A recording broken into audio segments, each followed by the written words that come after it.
2018 पासून हा माणूस पात्र ठरलेला आहे। 7 वर्ष पात्र असून मुंबईच्या एसआरए कार्यालयात आज एक अनोखं आंदोलन पाहायला मिळालं। 2018 पासून पात्र असूनही झोपडपट्टीवासियांना घर मिळालेलं नाही ना वचन दिलेलं भाडं। या अन्यायाविरुद्ध एक सामाजिक कार्यकर्ता आंदोलनासाठी कार्यालयात गेला। तेथे त्याने निषेध म्हणून आपले कपडे काढले। ही घटना पाहून ऑफिसमध्ये गोंधळ उडाला। सुरक्षा कर्मचाऱ्यांनी त्याला थांबवण्याचा प्रयत्न केला, पण तो कार्यकर्ता ठाम राहिला।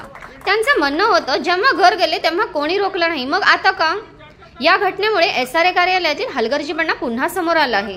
अनेक झोपडपट्टीवासी अजूनही घराच्या प्रतीक्षेत आहेत। काय करायचं, काय बोलायची पद्धत आहे का तुमची? हो साहेब ऐका, जीवदाराला मी रिक्वेस्ट करतोय, जाधव साहेब जा, काय करायचे करून घ्या। अरे काय हे काय कपडे वाचण्यात गेला?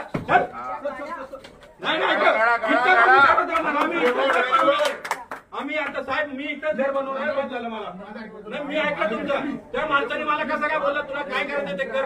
अहो आम्ही मदत, अहो आम्ही गोरगरीब लोक इकडे येतात, रिक्वेस्ट करून त्यांना बोलतात साहेब आम्हाला घर द्या।